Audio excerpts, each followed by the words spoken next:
Nazdar lidi, já vás vítám u mého prvního videa.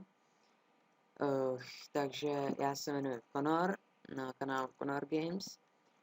Toto je moje největší postava. Murga, je to level 153. Pozemku jsem u Lidožrouta. A ještě bych vám ukázal vybavení, ale tak. No, to si asi stopnete, no.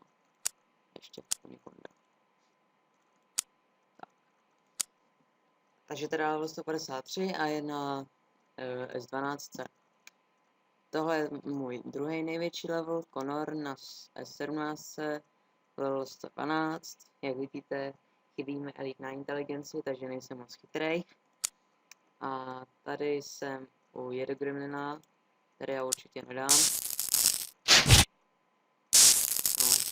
No, to prostě nejde. No a na S20, Conor, level 48. A tam jsem u Temnovouse, který taky nějak moc nejde dolů. Nicméně chtěl bych začít s mým točením dobře, takže budu splachovat a já se zakryju oči, takže 3, 2, 1 a doufám, že mi to nějaký epic. Já se tady nebude epic, klasika. Ach jo. No nevadí, takže já se teda loučím u tohoto videa a čavík.